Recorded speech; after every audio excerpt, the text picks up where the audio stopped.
ಅಂದರೆ ನಾವು ಕ್ರಿಯೆ ಮಾಡುವ ಸಂದರ್ಭದಲ್ಲಿ ಪಂಚಾಯತಿಗಳು ಅವ್ರನ್ನ ಗಮನಿಸಬೇಕಾಗುತ್ತೆ.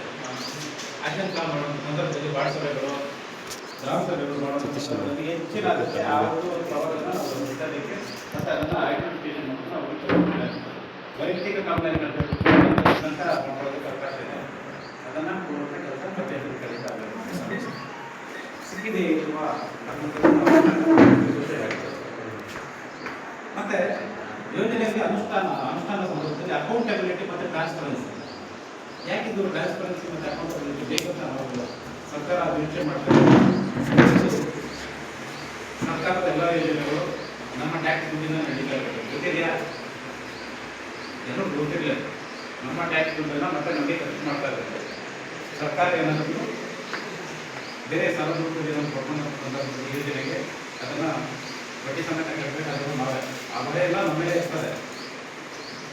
ಅದ್ರ ಜವಾಬ್ದಾರಿ ಸಮುದಾಯ ಗೊತ್ತಿರಲಿ ಅನ್ನುವಂಥ ಉದ್ದೇಶದಿಂದ ಅದನ್ನು ಮನೋಟ್. ಯಾಕಂದರೆ ಈಗ ನಾನು ಉದಾಹರಣೆ ಹೇಳ್ತೀನಿ, ಯಾವುದೋ ಒಂದು ಕಾಮಗಾರಿ ನಿಗಂತ ಸ್ಥಳದಲ್ಲಿ ಕಳಪ ಮಾಡಿರ್ತಾರೆ ಕೆಲಸ, ಅದನ್ನು ಸಮುದಾಯ ಕೇಳಬೇಕು.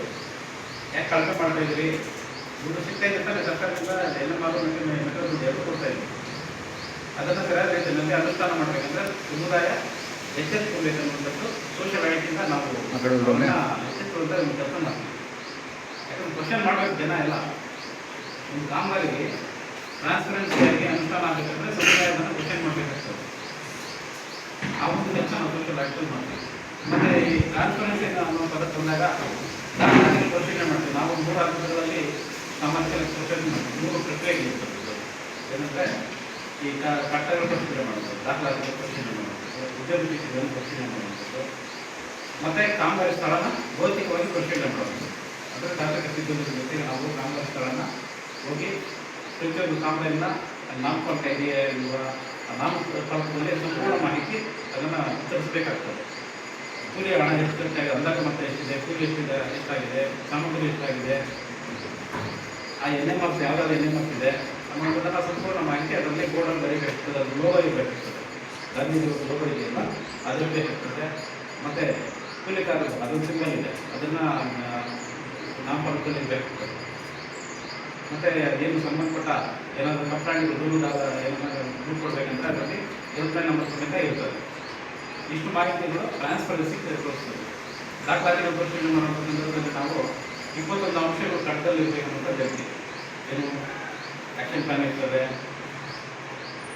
ದಾಖಲಾತಿಗಳು ಆ್ಯಕ್ಷನ್ ಪ್ಲಾನ್ ಇರಬೇಕು, ಅದರಲ್ಲಿ 3 ಹಂತದ ಛಾಯಾಚಿತ್ರಗಳಿರಬೇಕು, ಕ್ರಿಯಾಯೋಜನೆ ಪ್ರತಿ ಇರಬೇಕು, ಅಂದಾಜುಪಟ್ಟಿಯಲ್ಲಿ ನಮಗೆ ಆ್ಯಕ್ಷನ್ ಟೆಕ್ನಿಕಲ್ ಅಡ್ಮಿನಿಸ್ಟ್ರೇಷನ್ ಆ್ಯಕ್ಷನ್ ಪಟ್ಟಿ ಬರ್ತದೆ ಮಾಹಿತಿ ಬೇಕು, NMS ಮಾಹಿತಿ ಬೇಕಾಗ್ತದೆ, ಫಿಕ್ಸ್ ಬೇಕಾಗ್ತದೆ, PO ಕಾಪಿ ಬೇಕಾಗ್ತದೆ.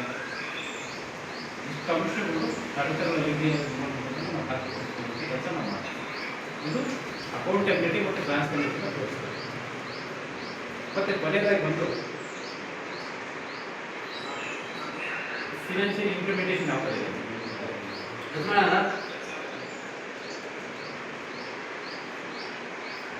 ಫಿನಾನ್ಷಿಯಲ್ ಇಂಪ್ಲಿಮೆಂಟೇಷನ್ ಯಾವ ಥರ ಇದೆ ಅಂತದ್ದು. ಅಂದರೆ ಇಷ್ಟೆಲ್ಲ ಆಗಿದ್ದಾದ್ಮೇಲೆ ಕೊನೆಯದಾಗಿ ಬಂದು ನಮ್ಮ ಜವಾಬ್ದಾರಿ ಅಂದರೆ ಈ 3 ಪ್ರಕ್ರಿಯೆಗಳನ್ನು ಕಟ್ಟಡ ಕಾಮಗಾರಿ ಪರಿಶೀಲನೆ ಮಾಡಿದಾಗ ಏನಾದರೂ ರುಸುಲಾತಿ ಪ್ರಕರಣಗಳು ಏನೇನಿದೆಯಾ, ಮಿಸ್ಅಪ್ರೇಷನ್ಸ್ ಏನಾದರೂ ಮಾಡ್ಕೊಂಡಿದ್ದಾರಾ, ಅಥವಾ ಏನಾದರೂ ಅನರ್ಹ ವ್ಯಕ್ತಿಗಳಿಗೆ ಏನಾದರೂ ಪೇಮೆಂಟ್ ಮಾಡಿದ್ದಾರಾ, ಅಥವಾ ಇದು ಅಳತೆಗಿಂತ ಹೆಚ್ಚು ದಾಖಲೆ ಮಾಡಿ ಇಲ್ಲಿ ದಾಖಲೆ ಮಾಡಿ ಪಾವತಿ ಮಾಡಿಕೊಳ್ಳುವ ಪ್ರಕರಣಗಳು ಏನೇನಿದೆಯಾ, ಮತ್ತು ಅಂದಾಜು ಮೊತ್ತಕ್ಕಿಂತ ಹೆಚ್ಚು ಪಾವತಿ ಮಾಡಬಹುದು, ಮತ್ತು ಕಳಪೆ ಗುಣಮಟ್ಟದ ಕಾಮಗಾರಿ ಮಾಡಿದ್ದಾರಾ, ಈಗ MIS ಪ್ರಕಾರ ಏನು ಮೆಟೀರಿಯಲ್ಸ್ ಯೂಸ್ ಮಾಡಿದ್ದಾರೋ, MIS ಫೀಡ್ ಮಾಡಿರ್ತಾರೋ, ಮತ್ತು ಅಳತೆ ಪುಸ್ತಕದಲ್ಲಿ ಏನು ದಾಖಲಾಗಿರ್ತಾರೋ ಕಾಮಗಾರಿ ಅದು ಸ್ಥಳದಲ್ಲಿ ಹಿಂಗೆ ಇರುವಂಥದ್ದನ್ನ ದಾಖಲೆಪಡಿಸ್ಕೊಳ್ತೀವಿ. ಈಗ 20 mm ಜಲ್ದಿ ಬೆಳೆಸಿರ್ತಾರೆ, ಅಲ್ಲಿ 20 mm ಜಲ್ದಿ ಬೆಳೆಸ್ತಾರೆ. ಆ ಸಂದರ್ಭದಲ್ಲಿ ನಾವು ಅದನ್ನು ವಸೂಲಾತಿ ಮಾಡಬೇಕು. ಇಷ್ಟು ಪ್ರಕ್ರಿಯೆಗಳು ಸೋಷಿಯಲ್ ಆಡಿಟಲ್ಲಿ ನಾವು ಗಮನಿಸ್ತೀವಿ. ಈಗ ತುಂಬ ಚೇಂಜಸ್ ಆಗಿದೆ. ವಿದ್ಯುರಾಂತಿ ಅನ್ನುವಂಥ ಹೊಸದಾಗಿ ಯೋಜನೆ ಅನುಷ್ಠಾನ ಆಗ್ತಾ ಇದೆ. ಇದು ಆಡಿಟ್ ನಿಯಮದ 2025 ಪ್ರಕರಣ 20ರ ಪ್ರಕರಣ ಪ್ರಕಾರ ಇದು ಆಡಿಟ್ ಮಾಡ್ತೀವಿ. ನೆಕ್ಸ್ಟ್ ಅಂತದ್ದು ತುಂಬ ಚೇಂಜಸ್ ಇದೆ. ನೆಕ್ಸ್ಟ್ ಎಲ್ಲ ಆಡಿಟಲ್ಲಿ ನಿಮಗೆ ಏನು ಅಡ್ಯಾಕ್ ಸಮಿತಿಗಳು ಇರಲ್ಲ. ಈ ಸಭೆಗಳಲ್ಲಿ ತೀರ್ಮಾನ ಏನಾಗ್ತದೆ ರಿಕವರೀಸ್ ಟ್ರಾನ್ಸ್ಪರೆನ್ಸಿ ಆಗಿ ಯೋಜನೆಗಳನ್ನು ಇಂಪ್ಲಿಮೆಂಟ್ ಮಾಡಬೇಕು.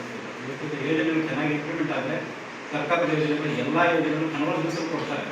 ಈಗ ಬೇರೆ ಬೇರೆ ಇಲಾಖೆಗಳಲ್ಲಿ ಕೊಡ್ತಾ ಇದ್ದಾರೆ ಯೋಜನೆಗಳು, ಅದು ನರೇಗಾ ಮುಖಾಂತರ ಕೊಡುವಂಥದ್ದು. ಈಗ ನೋಡಿ ಬಿಲ್ಡಿಂಗ್ಸ್ ರಿಪೇರಿ ಮಾಡ್ಕೊಳ್ಳೋದಕ್ಕೆ ಕೊಡ್ತಾ ಇದ್ದಾರೆ ಈಗ, ಮತ್ತು ಚರಂಡಿ ರಿಪೇರಿ ಮಾಡ್ಕೊಳ್ಳೋದಕ್ಕೆ ಅವಕಾಶ ಮಾಡಿಕೊಡ್ತಾ ಇದ್ದಾರೆ.